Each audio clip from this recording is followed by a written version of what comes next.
Hello, जय मां शारदे। आज के वीडियो का टॉपिक है स्टब बॉर्न चाइल्ड यानी ज़िद्दी बच्चे। तो सबसे पहले हम बताएंगे बच्चे ज़िद्दी क्यों होते हैं। तो इन दिनों सभी पेरेंट्स के एक दो बच्चे होते हैं और वो शुरू से ही बहुत प्यार दुलार से बच्चों की हर डिमांड को पूरी कर देते हैं। तो बच्चा जो है ना वो ये समझता है कि मेरा डिमांड तो हर कंडीशन में फुलफिल होगा ही होगा। तो शुरू से बच्चों को नो नहीं सुनना होता है, मतलब उनके डिमांड पूरे होते हैं।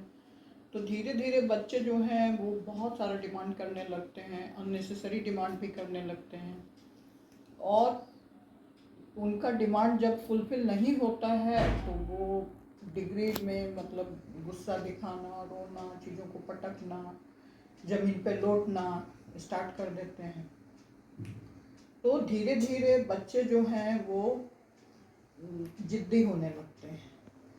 अब वो बच्चे जो हैं चूँकि वो शुरू से तो उनको नो सुनाया ना कहा नहीं गया, तो वो बच्चे को ये समझ में भी नहीं आता है ना कि मुझे क्या मांगना है, कब मांगना है, पेरेंट्स के पास पैसे हैं कि नहीं, मेरा डिमांड फुलफिल कैसे होगा। और बच्चे जो हैं वो बच्चे तो नासमझ हैं, वो अपना बजट भी नहीं समझते हैं। अब जिसके पास जो देखे, जिस दोस्त के पास जो देखे, बस वो डिमांड करना स्टार्ट कर देते हैं। तो धीरे धीरे तो उसमें होता क्या है कि माता पिता में भी कोऑर्डिनेशन नहीं होता है। दोनों मिलके कभी बच्चे को ना नहीं कहते हैं। अगर एक ना कहते हैं तो दूसरे कहते हैं नहीं, रो मत, मैं फुलफिल कर दूंगा, मैं ला दूंगा। या कभी पिता बोले तो कभी माता, कभी माता तो कभी पिता। तो बच्चा जो है इस चीज़ को भी जान जाता है कि कोई ना कोई तो मेरे डिमांड को तो पूरा कर ही देगा। तो वो अननेसेसरी डिमांड भी करना शुरू कर देता है। अब इसमें कुछ गलतियां पेरेंट्स की भी है। पेरेंट्स जो है बच्चे को हर चीज़ में ये कर लो, पढ़ाई कर लो तो ये दूंगा, खे तुम स्नान कर लो तो ये करूँगा। तो वो लोग हर चीज़ में दे मतलब को तुम करो तो मैं दूंगा। तो बच्चा जो है इस तरह से बहुत ग्रीडी होते जाता है और धीरे धीरे वो डिमांडिंग भी होते जाता है। तो इसमें मेन पेरेंट्स को क्या चाहिए कि बच्चे को ना बहुत अच्छे ढंग से पालन पोषण करना चाहिए, उसका लिमिटेशन भी समझाना चाहिए कि हम क्या तुम्हारे लिए कर सकते हैं, हमेशा तुम्हारा डिमांड फुलफिल नहीं कर सकते हैं। तो ये सारी चीज़ें बच्चों को समझ में आनी चाहिए। अब कभी कभी बच्चे होते क्या है कि जब गेस्ट भी आते हैं तो उनके सामने भी बच्चे डिमांड करते हैं, चिल्लाते हैं, रोते हैं।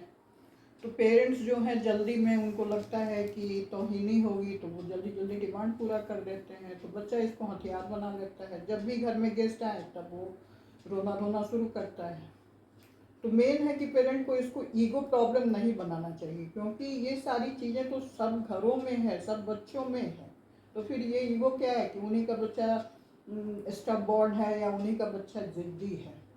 तो हर चीज़ों को हाइड करने से भी ना बच्चा जो है वो सोचता है कि वो अपना इंस्ट्रूमेंट बना देता है कि मैं दूसरे उनके सामने डिमांड करेंगे तो मम्मी या पापा तो फुलफिल कर ही देंगे। तो बच्चों की गलतियों को छुपाना, उनकी बातों को छुपाना भी बच्चे को एक तरह से जिद्दी बनाना होता है। और बच्चे को तो समझ ही नहीं है, तो उसको तो आपको ढालना है, आपको पालना है। तो आप उससे कम्युनिकेट कीजिए, आप उसको दूसरी चीज़ों में ज़्यादा इंगेज कीजिए। जैसे बच्चा जो है टीवी लगातार देख रहा है या गेम लगा, तो उसको आप उसके साथ टाइम स्पेंड कीजिए और उसको दिशा दीजिए, उसका हॉबी डेवलपमेंट कीजिए, उसके साथ बातें कीजिए। तो बच्चा जो है वो इन सब चीज़ों को समझेगा। और अभी एक माँ जो है वो शेयर कर रही थी कि बच्ची तो समझती ही नहीं है, 7-8 साल की है, जिस फ्रेंड के पास जो ड्रेस देख लेती है उसी का जिद करती है। तो उसके फादर तो ऑफिसर हैं, हम लोग तो साधारण लोग हैं। तो हम बोले कि ये सब बातें बच्चों को समझाइए कि देखो हमारी इतनी पहुंच नहीं है, इतना हमारा बजट नहीं है कि तुम्हारा, तो फिर हम लोग दूसरी चीज़ों को कैसे फुलफिल करेंगे। तो धीरे धीरे सारी बातों को क्लियर करना चाहिए। बच्चे को ये अपना लिमिटेशन समझ में आना चाहिए कि हम किस फैमिली में पैदा हुए हैं, हमारे माता पिता क्या कर सकते हैं और क्या नहीं कर सकते हैं। नहीं तो इस तरह से तो बच्चे जो हैं वो सिर्फ डिमांड पे डिमांड करेंगे, आप कहीं से भी फुलफिल कीजिएगा, और बड़े होने पे तो वो आपको और ज़्यादा नाको चने चबवा देंगे। वो उनको ये समझ में ही नहीं आएगी कि हम क्या डिमांड करें, हम क्या ना करें। हर डिमांड को मदर फादर फुलफिल कर रहे हैं, तो वो डिमांडिंग और ज़्यादा होते जाएंगे और आपके लिए और ज़्यादा समस्या हो जाएगी। तो बचपन में ही बच्चों के ज़िद्दी होने की आदत को सुधारिए और उनके समय को अच्छे हॉबी में, अच्छे कार्यों में लगाइए। धन्यवाद।